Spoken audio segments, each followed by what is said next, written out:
We should be live now. Okay. Okay, everybody. So I am in the garden today.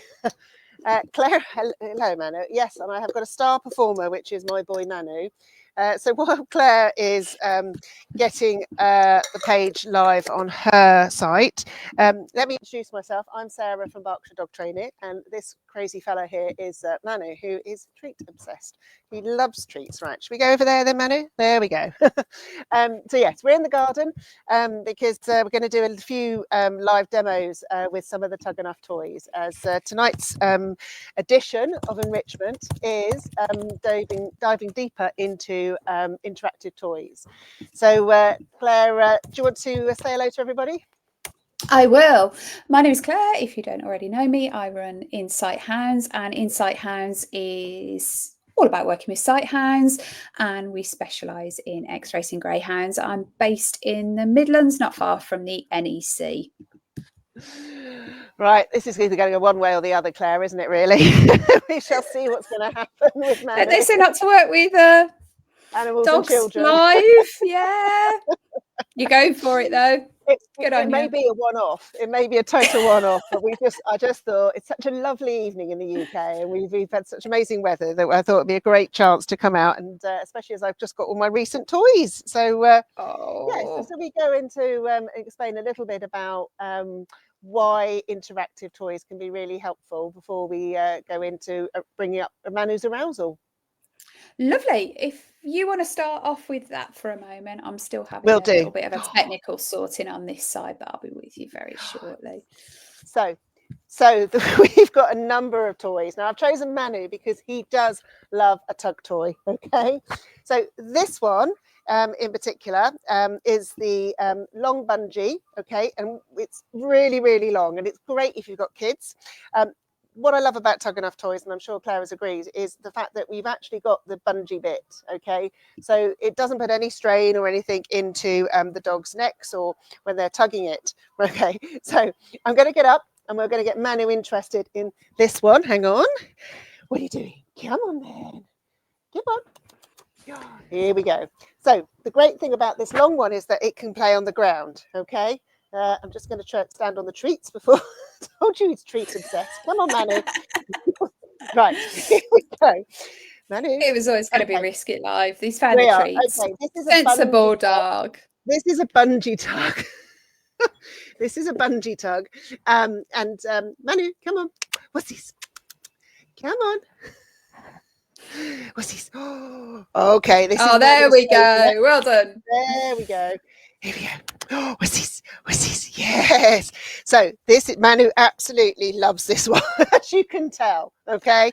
Yeah. So he's now getting into it. Now it's really important to be low to the ground. Okay. We can, as humans, we can go higher up, but you can see he's having to jump up.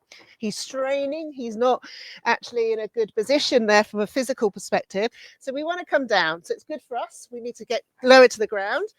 And we want to be playing with him and then stop. And what happens when we stop is that the toy just becomes officially dead. You know, there's nothing for it to do, but he's still having fun. And we're going to get an out. Excuse me, out. Out. Good boy. Get it? Good boy. So we've been teaching him to make sure that he gives it an out. Okay, one for luck. Out. I told you he loves this toy. Out. Good boy. Really does. Get it? Well good boy. Okay. And I'm going to leave him with that one. Well, to have a play. I carry on having a chat and he's just going to destroy it. We'll do another demo in a minute. So mine Manu really... sorry, go on. No, carry on. I was just going to say mine kind of, again, the different breeds are really interesting to tap into. So kind of the terrier and the bull it breeds kind of really love that tugging. I find with a lot of the dogs that I work with, they love the sort of chasing element and getting hold of it, but they aren't so keen to sort of keep hold of it and play with it. They're sort of like, yeah, let's just get it. And once we've got it, it's the chase to get it that's the really important thing. So it's really interesting with the different breeds and how they play with the toys. 100%, because Manu's not really. Oh, excuse me. Oh, bless you. Bless you. It really is enforced, isn't it? The Manu's not really that fussed with the ball. Yeah. So this type of tug toy wouldn't really interest him, which is the folk for power ball. Okay. And this one, but I know some clients of mine who would absolutely love these particular because they are easy for the dogs to grasp and chase. But Manu, just if I played with that, it just wouldn't stimulate him. In the same way. Which one's Izzy's favourite one, Claire? Izzy's favourite. I have got a dog I work with who the ball is everything to him. So Izzy loves a lot of them, to be honest. These sort of sheepskin or fake sheepskin ones are probably Izzy's absolute favourites. And they've got the long kind of fluffier ones that you can really sort of race around. And that's top of the list for Izzy as well. They're some of her favourites. But if she's going in the bag or if she's digging one out, she will always hunt for these kind of fake sheepskin or sheepskin ones. And they are her absolute go-to. That's the one. Perfect on cue, Manu. Brilliant. Brilliant demo dog. He's doing very well. There we go. Okay, right, out. Let's just make out. Good boy. Get it. That'll keep him quiet for a bit. Yes. So and I think it's really interesting because I was out with a client earlier today, and you know how you've just spent a weekend with Simone recently, haven't you? Yeah, it's brilliant. And so obviously as a qualified instructor, I absolutely adore her theories and her games that she plays. So we were using a number of different of these toys. I mean, that one's still wet from the enjoyment that the dog had, but we had a number of different ones. A couple that squeaked. Oh, you're brave doing that. Yeah. But the dog loved it, and they really wanted to work on recall. They're really worried about their confidence actually about recall. So we were putting some of the protocols together from the Rocket Recall book, which is Simone's, which is talking about certain encouragement cues for when they want to run back.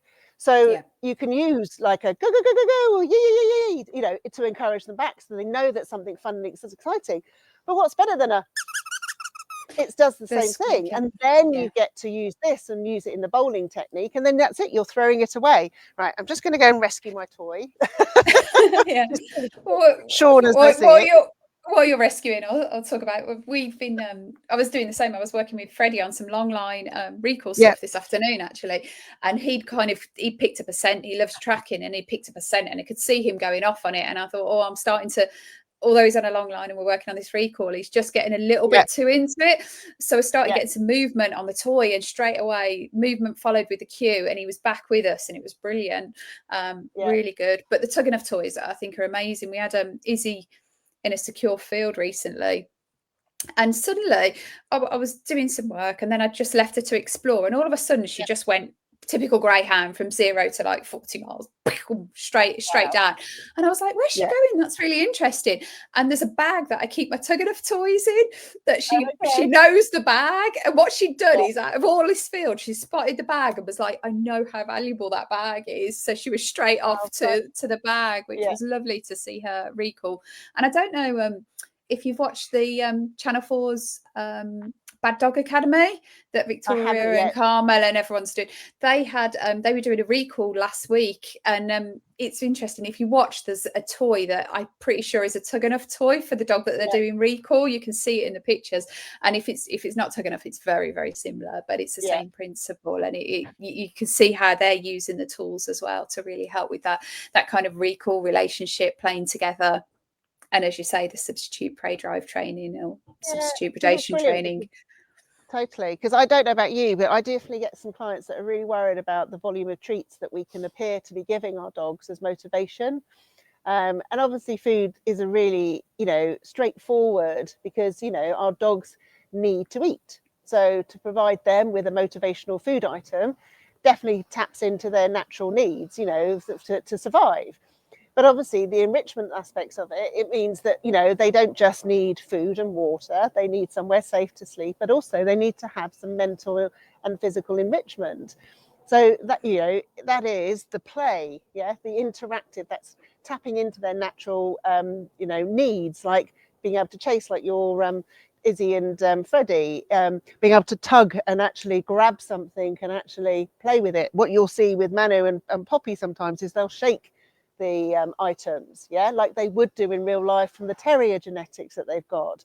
And being able to provide that for them just means that they're no longer looking elsewhere for it, because you are the giver of the best games ever. And that's why the concept that Simone and you and I are loving really, really works, because I love it. My clients this afternoon were loving it and having so much fun. And the dog, even more importantly, was having fun too. Yeah, and it's something that we come again and again with the Sighthounds, because again, that genetic breeds. The Sighthounds were bred independent to be independent hunters from us. They weren't bred to go, excuse me, small fluffy over there, what would you like me to do with it? They're just bred to sort of like see it and react. And that's one of the things that we're sort of always working with, is we want to be part of the fun. We want to be part of that pleasure, not just when you're going out there, just ignore us and do your own thing. It's like, let's become a team, let's work together, and I'm worth listening to, I'm really valuable, and using lots of tools and techniques to tap into that. So you do become a team, not just the person holding the lead trying to, get the dog back. Yeah, exactly. Exactly. And, while you're talking there, because Manu is naturally calming himself down, obviously we have heightened state of arousal, but it's really important to bring that arousal down. So you imagine if you've just had a game of tug, or you've been for a long energetic walk and given them lots of stimulation, lots of things for them to process. Sometimes what we then do is think, great, I've exhausted my dog, let's go to the cafe or pub, right? We're coming into, I mean, how many people have taken their dog to the pub this weekend, with the weather that we've had? With the weather. But what happens is they're still overstimulated potentially with what's going on. So in exactly the same way that we're doing with Manu, I've got a lovely little snuffle mat, because I know he loves the snuffle mat, to the point there I hid it in the box here while we were getting ready to go live, and Manu put his head in the box. Well, it's a box game, of course. Exactly. His nose didn't. Exactly. A cardboard box game. He made his own one up with a snuffle mat inside. But now he's getting that opportunity to kind of calm down. And if you don't have a snuffle mat, then just throwing some treats, scatter feeding, playing the game of Find It can really work, can't it, Claire? And that's then the links into the nose work that we did last time. I think, and that energy up, energy down is so important. And I think that's where a lot of people can often make mistakes, is they think, oh, my dog's energetic, or my dog's got this going on, I need to burn off that energy. And they just go. And that adrenaline's just stacking up higher and higher and higher. And it never sort of is bringing them back down. We had it. I've actually got it here. So I've got licky mats and the licky bowls and all sorts of things. But this one is a Westpaw. And when we had a walk this morning, and there was just one of those walks where there was loads of stuff going on and there was lots of stimulation. I think we saw about 3 squirrels, we saw a cat, and I got back, and Izzy sort of came down quite quickly, and sort of, she's more rehearsed with that sort of thing. And I did some games with Mo. I was out and about, but Freddie was still, he was pretty wired, to be honest. He was like, woo! And we'd given him a bit of outlet, but I hadn't really brought him down in the same way. So straight away, I've got a freezer full of various licky mats and different interactive toy stuff. And it was just like, right, let's get this out the freezer. I need to jump on a Zoom call. So let's get that out the freezer, give it Freddie. And I know that'll keep him occupied. I know that'll bring that energy down. I know he's going to feel great. And by the time he'd had that, he was like ready for his sleep. I offered his one, and she's like, no, I'm ready for my sleep already. I'm not interested. I just need my nap. But again, the different dogs and the different personalities and how you work with them. But having that kit ready to go is, a freezer full of enrichment is one of my favorite things to have. It makes such a difference to really bring that energy down and calm. And like you say, the scatter feeding is great as well.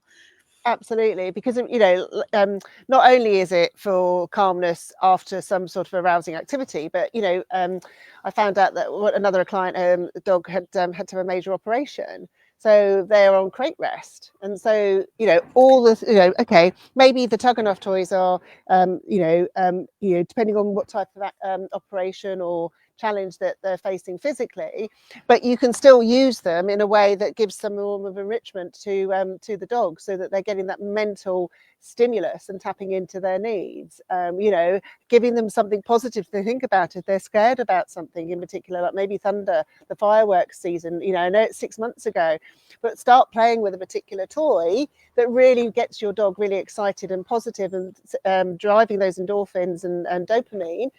Then they'll be able to most probably help when they do get those scary moments. They'll be able to cope with it, can't they? Yeah, and like you say, that enrichment for the dogs that are injured is really important. We've got when we work with the ex-racing greyhounds, we've got quite a few of those that come off the track with injuries, and they need different support. And we were talking the other day, I think we both did a post that Nikki French with a Don't Walk Your Dog Day, and some of these games are things that you can be doing with your dogs, with the licky mat, with the toys, doing it in the garden. If the walk's not right for them, it's ways you can play games, give them natural outlets, and be involved without having to go out on those walks as well. And the other person that does a lot with this, who we're both a huge fan and work with, is Sarah from My Anxious Dog. Again, if the dogs aren't right, and she's doing more and more of that with the yellow dog zones out and about at dog shows and events, which is just absolutely brilliant. And I've seen that firsthand at Edition Dog Show last year. We were with a dog, and he was finding like the whole environment a little bit challenging, and there was a dog that wasn't, and he was having a while of a time, but we took them both to the yellow dog zone, and it was amazing, kind of giving them the time out and giving them some enrichment and those calming activities. The dog that was having a great time still had a great time, and the dog that was sort of struggling a little bit with that environment, it really made a difference to how he was when he came back out of there. It was almost like it giving him that time to reset and just help bring that back to that all about decompression. Yeah, no, totally. Well, funny enough, I'm going to be with Sarah and Nikki over the weekend because we've got the All About Dog show in Newbury this weekend, and the weather looks to be kind to us. So I'll be catching up with them and experiencing their safe yellow zones firsthand over the weekend, and it'd be good to catch up with them and say hello to anybody who I might know on the at the show. Oh, that sounds great. You have to keep us posted, get some socials out there so we can see what you're doing. But that sounds great. It'd be lovely to see them both as well. So yeah, and I think one thing with all the toys that we talk about, Sarah, we sort of talk about, this is tapping into those natural instincts, and we sort of mention that a lot. But if someone was to go, well, why would you do that? What's the point of that? How would you explain it to them? Kind of why is the enrichment important? Why is it something valuable to do with your dog? We've talked about the relationship, but actually that instinct for them. Yeah. So so all our dogs have a natural behavior, okay, and it's known as that predatory pattern. And so, I mean, the most common one is that orientation that a border collie will do is it rounds up the sheep. It's a really nice, easy one for people to identify with. The golden retriever or Labrador that grab bites, okay, so they physically put their mouth around something, do no harm, but they catch what they a dummy or a piece of prey, and they take it back to their guardian. So those dogs are very instinctively will work with the human naturally, okay, so you often see them working in collaboration because they are meeting their needs, but they know that it's all about teamwork. Now, as soon as you get past the grab bite, okay, then from the chase onwards, it's an unsafe element of the predatory behavior. So with Simon's protocols, you're trying to replace those unsafe behaviors or needs in order to provide safe ones, okay? Because what that means, Manu's still having his lick mat, because that way we've got that certainty that our dogs will remain safe, okay? Because, if they go into that chase and they're chasing a deer, we don't know what they're going to be chasing into, okay? If they do go and grab a live animal, they could become hurt. So we want to give them that natural outlook that feeds into their natural needs, protects other wildlife, because I don't want my dog to harm any other animal. So I want to make sure that everyone is protected, but they still need to have their natural needs, because otherwise they get frustrated. I know with my journey with Poppy that by allowing her to run freely without on a lead, having confidence that she'll come back, but she needs to have that chase because she will watch and stalk something. She'll then run at it, but she needs to grab and actually dissect something, because that fulfills that whole circle. And playing with these toys, you know, like the Wonder Tug that we had earlier, you know, something like, or this one, you know, playing with that, they get to have that opportunity to grab something. And then if you saw my garden, there's bits of fake sheepskin all over the place, because Manu has dissected what he's been eating. To the point, I mean, you know, here we go, here's one bit I played earlier. So, you know, Manu's totally lived up to his genetics, because even though he's a mixed breed, he has that terrier element that wants to actually rip things apart. The Labrador part of him will hold on to it. The Staffy wants to tug it, but bless him, he's so confused. But that means he gets so many benefits from one tug toy, because he gets all those elements meeting his needs. Does that answer your question, Claire? It does. Thank you. It was just, I think sometimes people aren't too sure of it, but that was really well explained. Thank you ever so much, Sarah. No, that's great. I think it's as well, kind of, they've been bred for generations, the dogs, and our ancestors have been breeding them for years and years and years to have all these sort of traits, and then occasionally we bring them home and go, no, don't do that, and kind of expect it just to turn off. And it's like, it's still within there, it's been in there for years. But we need to, as you say, everything's got to be about safety and security, and still fulfilling that need. So definitely really good. I noticed you've got a clam in your kit as well. I love a clam. Two types of clams. So this is the long clam, which basically you put food in there, and then you can move it around like a real animal. And then you've got the individual clam, which is still in its box, because this came with the partnership. Should we put it to the test, Manu? Should we show them how the clam? Oh yes, he says no. Just give me the treat. Thank you very much. Poor Manu, he's on a diet at the moment. He was getting a little bit tubby, so he's very food motivated at the moment. Right. Can you tell? Right. Oh, there we go. Oh, look, he's even giving me a down, which you can't see. Come on, let's go and show the audience around here. Come on, buddy. Come on, let's go this way. Come on, this way. Oh, what's this? No, yay, good boy. Okay, so yeah, right, ready? Get it? Okay, so you might be able to see that in the background. Now, see if he remembers, because he hasn't used it. Yay, well done. So he's used his paw. So he's had to use his brain to actually work out, how do I open this? Yeah. But he's done that by placing his paw on there and opening it, and actually working out that that's where the food is. Yeah. So much like he would do in the real life, you know, put his paw on something and eat what's inside it. Okay. Does that make sense, Claire? It does. It makes perfect sense. And again, I was using this toy earlier with Freddie, and we would, as I say, we were doing some long line and some sort of recall training and bits and pieces, and we were playing Lost with the toy. So we were backtracking back to find it and going and finding it and getting it together. So it became like a joint game with Freddie. So rather than just saying, you know, go and deal with that, I have played with them in the house where the dogs can just go and get them themselves. It was very much, I was part of the fun unwrapping it, and we went and found it as a team. And again, it's tapping into that bond, that connection, all that good stuff that we want with them. But really enjoyed that game. And that's really why it's so important with these type of toys. They can't play with them necessarily on their own. They have to play with you, and it just strengthens that bond and that relationship. And you know, I'm always banging on about connection, but it generally, you know, builds that connection and that strong relationship that you have with your dog. Exactly. We're both always on the same page with that. It's connection, something that I think we both talk about a lot, and it's really important to us both. And enrichment can be a part of that. And I think the other thing is enrichment can be a huge part of the connection and playing together. And then some of the toys can actually be used in a certain way to sort of give the dogs a bit of independence and time away from you. As I was saying earlier, I had a Zoom that I needed to do, and I needed Freddie to have that time kind of away from me, but relaxing and calming. So I can do really fun, energetic things together. I can do calming things together, or I can just leave him to his own devices so he can be self-sufficient and relax on his own, Absolutely. which again is really important for some of those dogs that get sort of super attached to people and feel that they need to do everything with you. Having that independence is quite important as well. Totally. Haven't you got some of those traditional interactive toys, Claire? I have. Nina Otterson. What so do mine are quite. For? Oh, I use these. I've got to admit, I get them out for all sorts of things. So hot days, rainy days, just to have fun and games.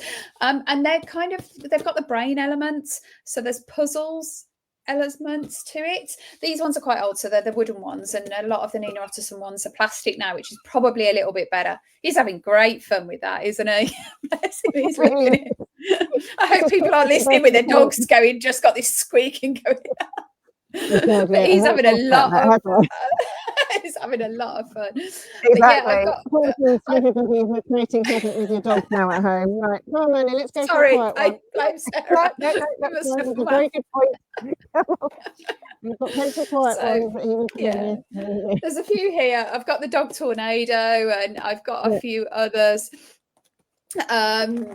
that are really, really useful. But it helps the dogs to sort of figure out and problem solve on their own, or again, you can play games with them to do it. And I know I've got so many clients where the dogs absolutely go mad for this. I also get a lot of the ex-racing greyhounds that I work with where people go, no, the dog just doesn't get it. And it really is, particularly some of the ex-racing greyhounds where they haven't had a chance to play with games or do anything like that, is giving them the opportunity to make it super, super easy at the start, like ridiculously easy, and then build it up gradually because they've never done anything like that. But it's really good for the dogs giving themselves confidence, because they're suddenly like, I've completed that, I've solved a problem. And I've won something, I've won a treat, or I've won a food, and it's great for that, making them feel good, getting the good happy hormones in, and that problem solving can help them in so many different ways. It's really, really beneficial. But as I say, particularly with the ex-racing greyhounds, is starting really easy and then building them up to it, as with all dogs, but those in particular. But I know some of the dogs absolutely see these toys and they're so much fun, and I'm a big fan of having things like this kit in the tools in the toolkit for, as I say, rainy days, hot days, game days. Brilliant for building their confidence.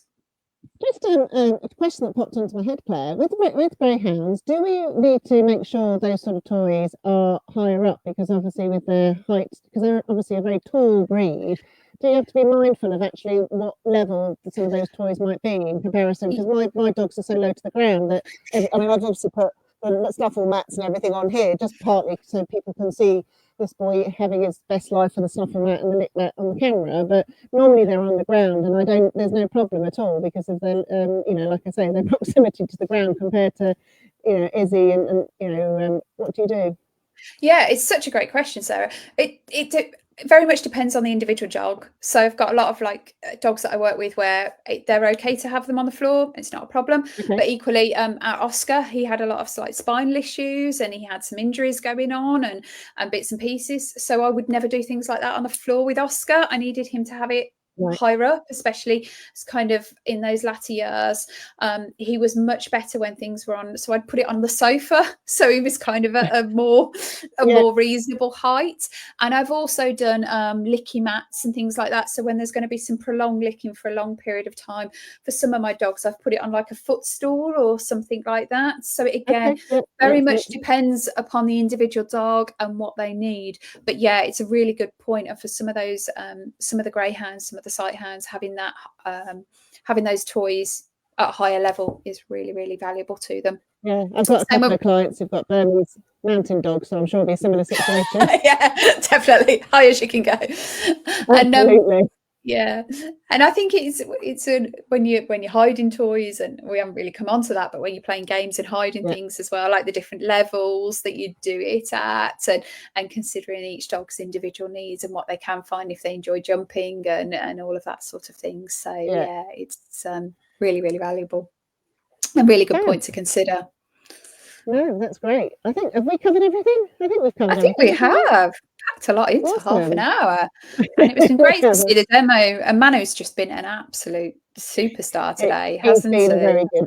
we struggled on, I tell you. We'll be ready for a nap now. I've just about got my toys that survived. So, but yeah, so this will go up on Facebook, won't it? But we must, we're going to be saving all the previous lives, because we must let everyone know that Facebook are doing something funny, and they're going to be removing the old lives. But we've got a cunning plan, haven't we, Claire? Yes, we've got a plan. I think we've got that scheduled in for June, but yeah, we'll be sorting all that out, and we've got a plan of what we're doing with that. And if anyone wants Tug-E-Nuff toys, let us know, because we're both partners, ambassadors for their toys, and we can give you discount codes and things like that. Some of it's affiliated, but genuinely, we both just love the products rather than we use them with our own dogs. We're a huge fan of them. So yeah, if anybody's interested, drop either Sarah or I a message, and we can sort out details of that. A few comments coming in saying so Steph's was saying that they put star and shadows at different heights, and I think it's Angela. Angela, baby wants a clam.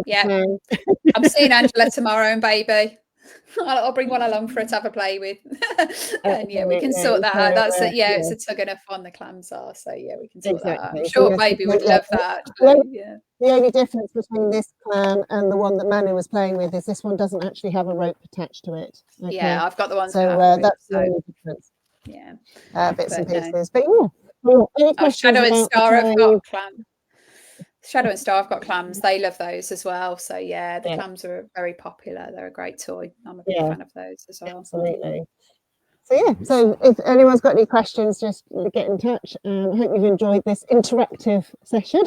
I think you've been very brave. I've got to admit, you've been very brave. Well done, Sarah. Having a dog live is very impressive. I've got to admit, I haven't even got my dogs in the room, because if Tug-E-Nuff toys were involved with Izzy, I would just end up with her on the desk in the computer, kind of, and Freddie fully involved. So I think you've done a great job. There's method in my madness as to why I'm outside. So I did think it was a safer place to be, and I'll go and we'll catch up again soon, and have a lovely evening, everybody. Take care, everyone. Bye. Bye.